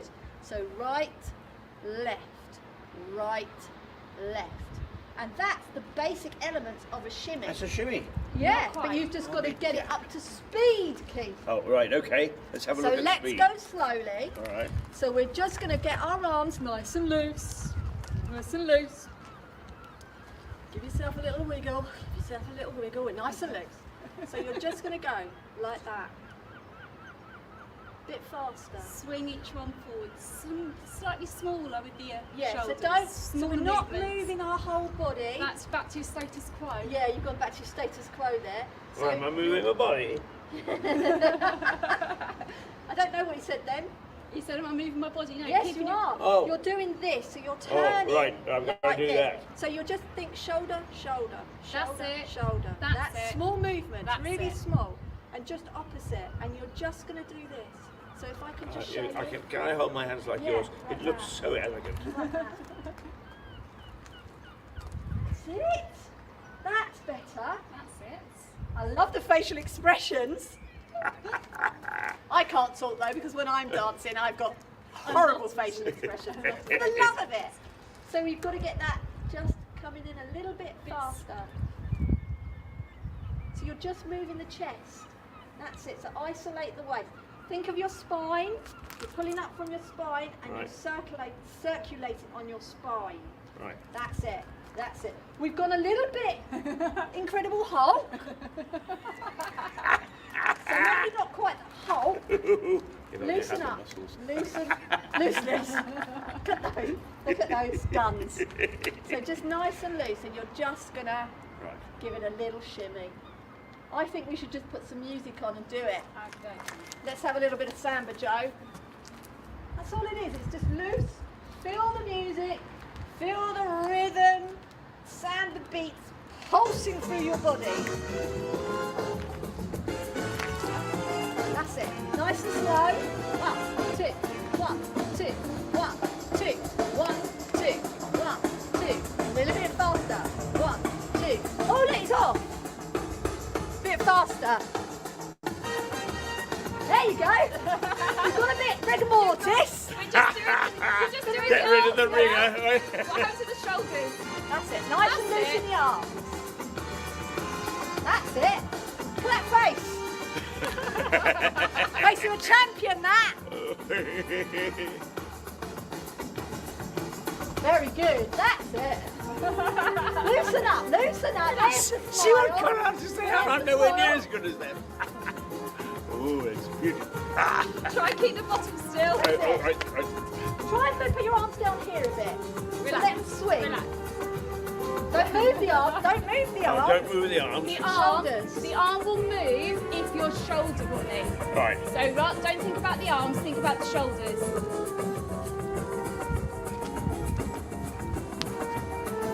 You bring your feet into it. Oh, I'm not supposed to move the bottom arm.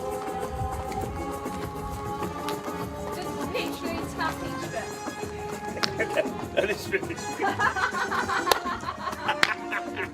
It's not a bad shimmy, is it? It's not a bad shimmy. Well done, Keith. Another success ticked off.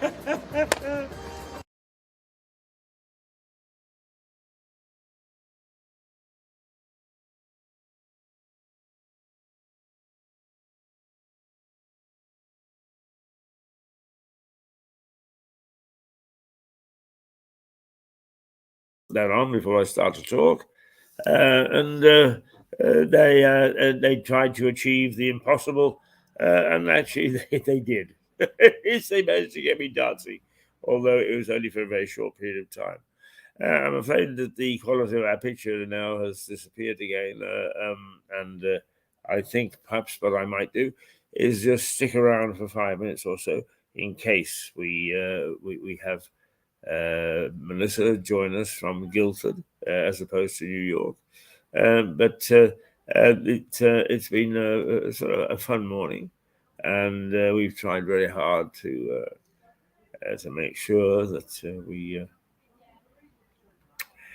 we try to bring you a sprinkling of everything and not get too upset about the events that are happening around the world. Unfortunately, there is rather naughty things. The royals, head of state, presidential suite, if you like, the internal fighting with, let's face it, one of their members who has gone south. He's gone bad, and he's sort of broken all the cardinal rules because he's apparently in love with this starlet who has nothing much to commend her, and has shown herself to be rather spiteful and not able to stay up to snuff with what's expected of a royal, and is now making life difficult, for those people around her, and I think that it's pretty despicable myself. But that's the way that the Hollywood people operate. That's the way they behave. Those are the standards that they live to. And I have to say that I don't think much of Hollywood standards. Doesn't mean to say that I don't actually respect and admire the acting skills of film stars, people who have made acting in front of the camera their life's work. There's some very, very good people, very talented people. Why they suddenly should decide that they are able to talk about other things is quite beyond me. It is quite beyond me. There we go. They do, and they will, and we have to just put up with it, I'm afraid. Okay, it is 10:31. You're watching Mirador Television out of Lewes in the United Kingdom. And we broadcast for 2 hours a day, 2.5 hours sometimes, out of the White Hart Hotel beginning at 8:30 each weekday morning. And we're always very, very willing to see you and accommodate you and get you involved if that's what you want. It's not a bad little unit, and it tries very hard to bring you the spice of life, as it were. The weekend coming up, is it going to be a difficult weekend? Probably, because we're entering the Christmas period now.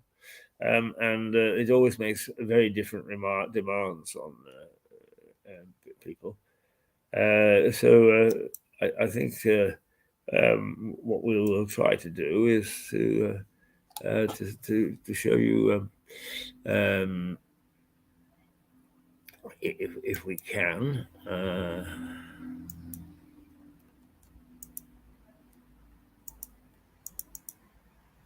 What we do on Christmas Day, and it's part of our trilogy. We've shown this morning Christmas Eve. Let's show you what Christmas Day. And if it amuses you, there are shots of pork pie in this Melton Mowbray pork pie is for some reason it's a tradition in my family. I have no idea why.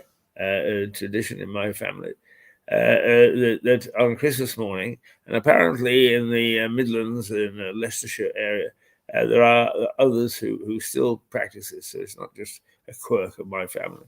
But we have a melted Mowbray pork pie and fresh tomatoes for breakfast. Now, where that tradition came from, I have no idea. But it's been handed down from father to son, in the particularly the Oldfield side of the family, which is my maternal grandmother and grandfather, and we have this pork pie on Christmas morning. So here we are, Christmas Day as a last offering, and before we say toodle pip to you, here we go.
There we are. There we are. That is a typical Christmas day, or it was. Lockdown, COVID has changed all that. It's. I wish I could get back to my traditional Christmas day. Actually, what I think is going to happen this year is that I shall be on my own, and I plan to broadcast throughout the day what somebody does who is on his own for Christmas, so that people can get some feel for the sense of millions of people who really are not able to have friends and family around them for whatever reasons, and it's a great pity that there are those of us that have to hang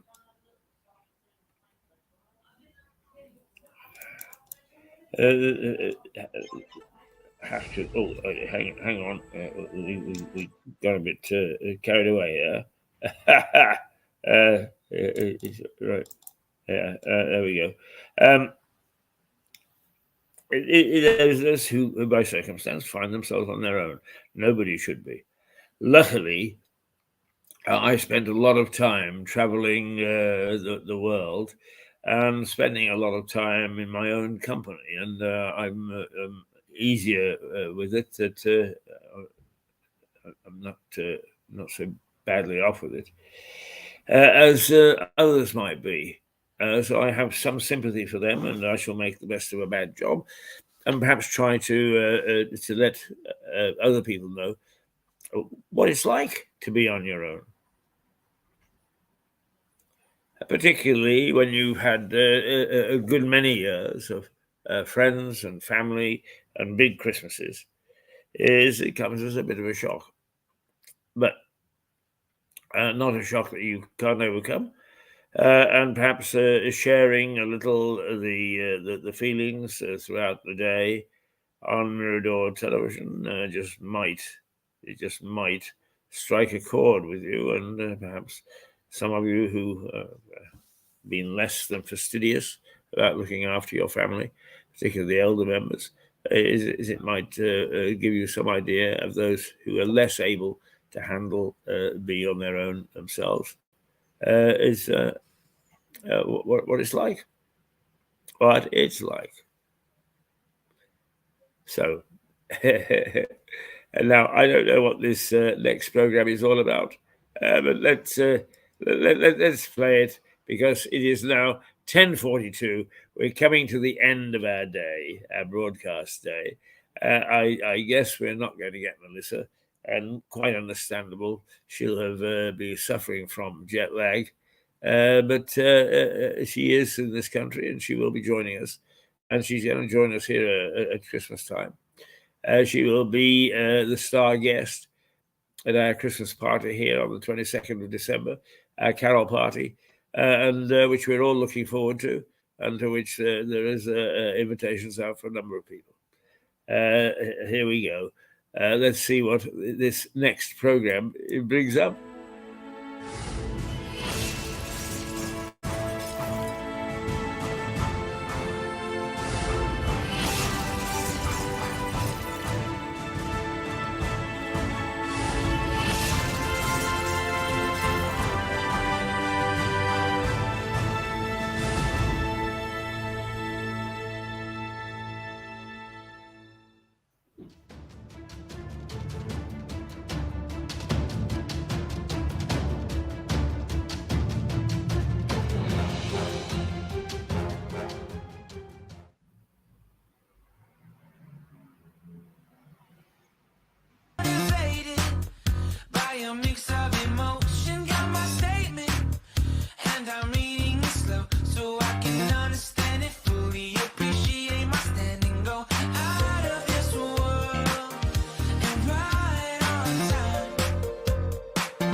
Never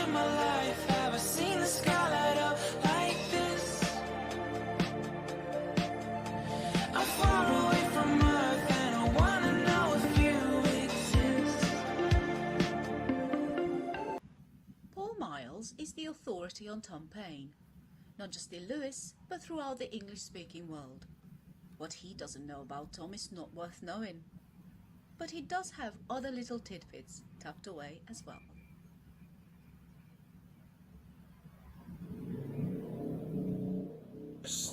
The book I spent 10 years intermittently, it's intermittent research this, I was doing other things at the same time, but I couldn't let it go after I was made director of the Tom Paine Festival in 2009, celebrating 200 years of his life. It was 200th anniversary of his death actually, but everyone wanted to do something in Lewes about that because he lived here for 6 years. And so I was appointed as festival director, and it was my duty to mount a 10-day exhibition of his time, of celebrating his time in Lewes. So it was quite a difficult thing to do actually, because up until that point, very little was known about his time in Lewes. In fact, it turns out very little was known about his time in England before he left these shores from Lewes in 1774. He departs. He arrives in Lewes in 1768 to the shores of America, clutching a letter of introduction from the great Benjamin Franklin. So we did find out some things, and we wrote a little book. I co-authored, I published, edited and co-authored with Dr. Colin Brent and Deborah Gage, who's a direct descendant of Sir Thomas Gage, who was Commander-in-Chief at the time the British lost America to the War of Independence, as it were. So three points of view. Colin deep in as much as it was known then about Lewes. He's very the local eminent historian. Me, just come off a degree in psychology, so I had an inquiring mind. I was trained at the time to inquire, if you like, in a forensic way. And Deborah, who writes a very good essay about her ancestor, and it's included in the book. So, but there was a missing bit. Was Paine wrote the case of the officers of excise while he was here, and 4,000 copies were printed of that. And all the accounts were that he was rabble-roused by members, other officers. He was an officer of excise here, and he was rabble-roused to do this thing. But a member of the Thomas Paine Society, just deceased, had written a little book some years before about this, where he claimed Paine couldn't possibly have done that. Actually, he probably couldn't do it now. Get the signatures of 3,000 officers of excise on a petition and write this case, which is the argument to laying out the corruption within the excise service and the way their wages have been frozen for 100 years by law, and they observed the inflation, the rise of money in the country, like a map of Peru, Paine says. So anyway, the signatures were missing. And I started working with the university on this, and we digitised the local newspaper, and I used to take students under my wing and go to the National Archives and fish around in the treasury boxes with uncatalogued material.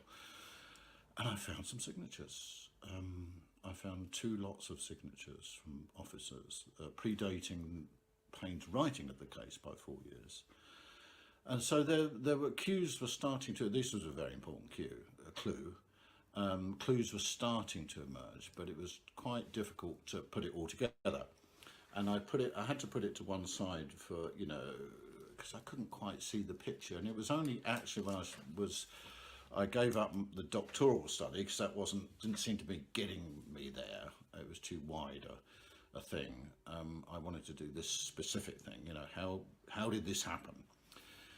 And it was only actually by writing it, the story came together in my mind. The clues started to click together, the logic started to make sense. And I checked it out with Bill Speck, probably the senior radical historian at that time, sadly deceased, lost poor Bill, and Professor Richard Whatman of the University of St Andrews, who's taken on that mantle of the most senior radical historian in the UK and up there ranking in the world. So they checked my work as I went. And signed it off as it were, as a valid piece of writing. And I published under the Thomas Paine Society last year. And it's been out there, available for sale all over the world. Now, I've given several talks here and there. London, Benjamin Franklin's house, Thetford, his hometown, here in the Keep, here in the town. Historical Society is slowly getting out there, but I just got a review in by Jet Connor of the Journal of the American Revolution, where he marks it 9 out of 10 and marks it as filling in that missing bit, or some of that missing bit. Very hard to find these clues. Richard Watmore said it described the rise of Thomas Paine, because that was the research question, really. How could someone very ordinary, in 6 short years that he was living in Lewes, come from here as a lowly officer of excise, and just 6.5 years later, he wrote Common Sense, or was jockeying up to write that, which changed the world and caused, almost directly, gave the North American colonists the confidence to go to war.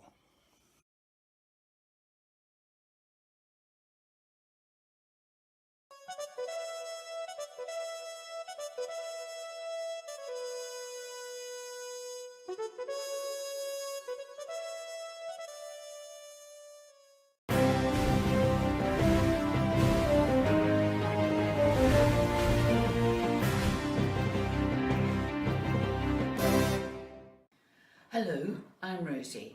Shakespeare's very first book is up for sale. It is one of the most important in literary history. It will be auctioned in New York in April by Christie's. But first, Christie's had it on show in London, and they invited me to go and take a look and shoot a video.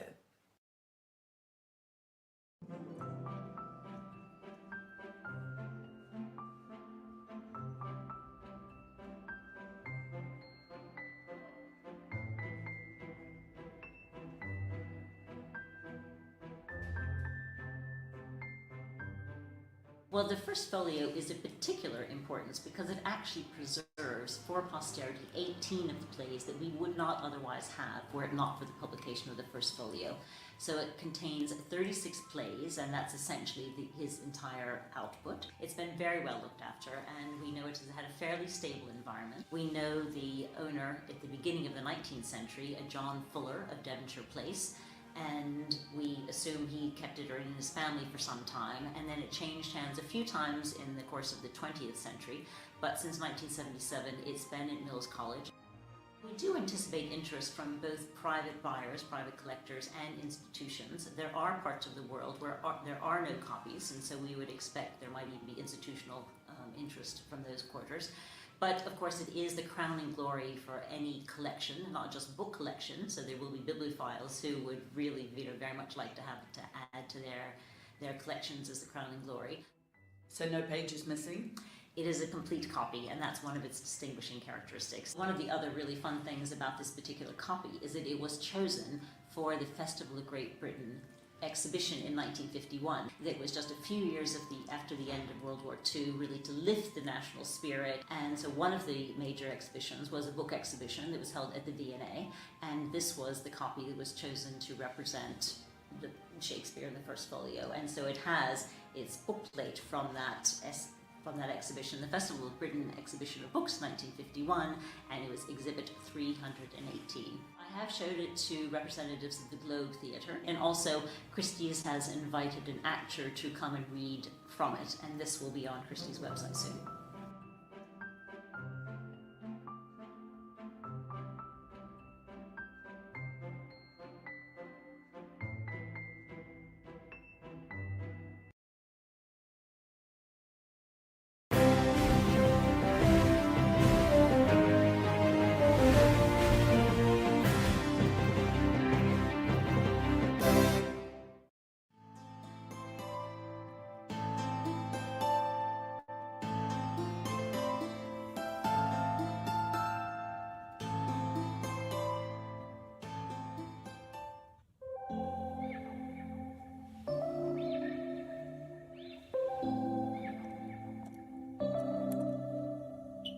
September we met, I could tell by your smile. You hadn't been with a good girl like me in a while. Yeah, you were impressed. Couldn't leave me alone. Text me every time that you pick up the phone. And I had control in the driver's seat, but my hands are slipping off the wheel. Now the tables have turned. Now I'm up all night. I'm picturing you acting like a fool. I'm on the other side. You're like a full moon, and I'm up all night, howling at you.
Stephen Catlin knows Lewis the best, and he's mayor-elect for Lewis. But he does have a softer side when it comes to keeping Lewis beautiful.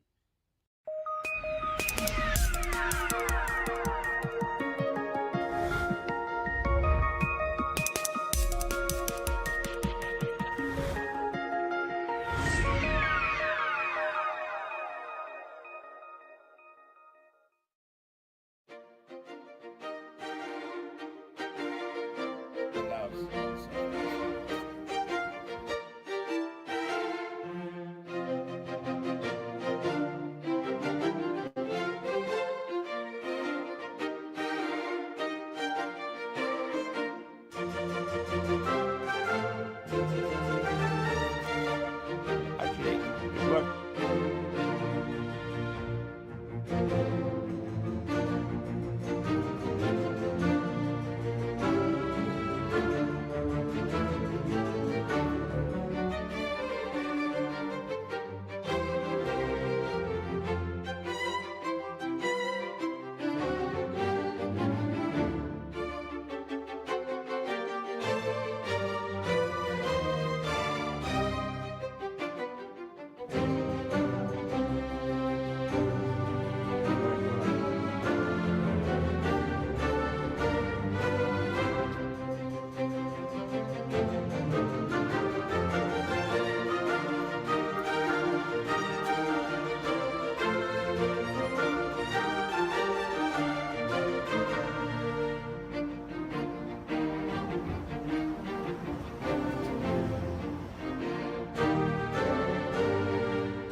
Hello, here we are at what was Pinwell Lane.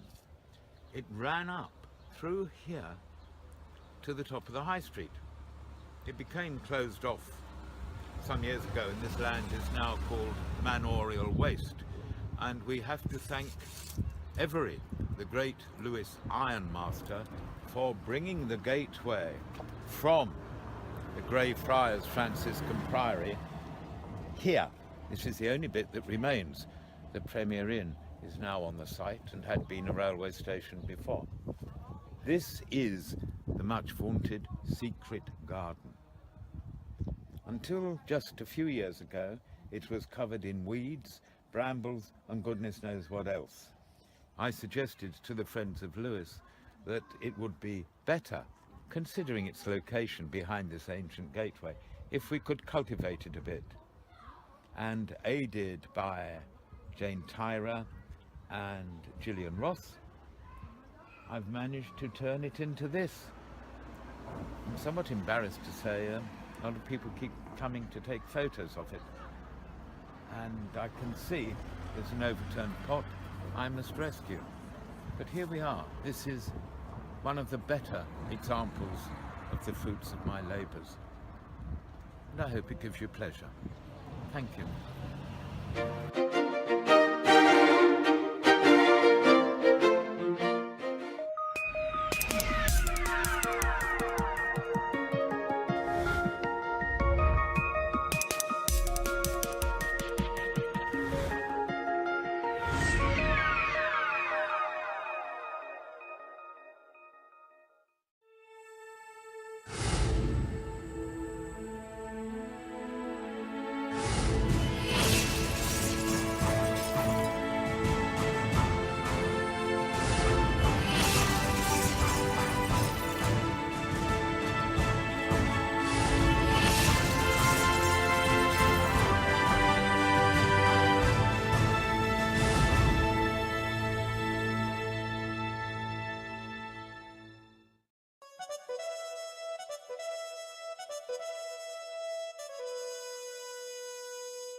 Good evening. I've picked up something this afternoon that concerns Lewes District Council. I'm given to understand that there is yet another reorganisation taking place, involving perhaps 17 staff having to reapply for their own jobs. This doesn't bode at all well for local government. In fact, an officer said to me on the way home that it's all going to be really Eastbourne controlled. That doesn't bode well, considering that Lewes District is primarily a rural area, and Lewes, I beg your pardon, and Eastbourne Borough Council is 4 square miles of urbanism.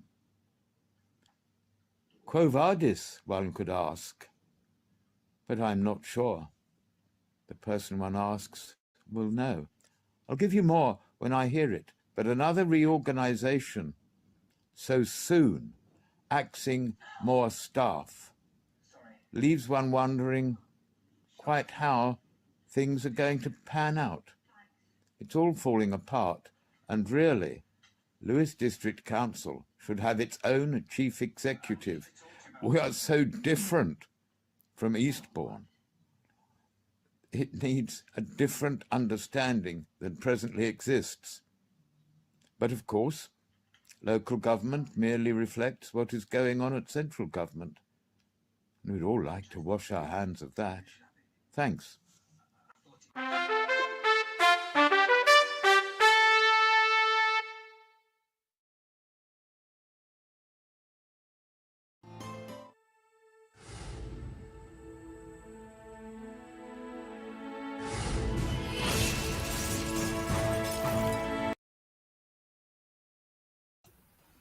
Well, unfortunately, Stephen's predictions has come true.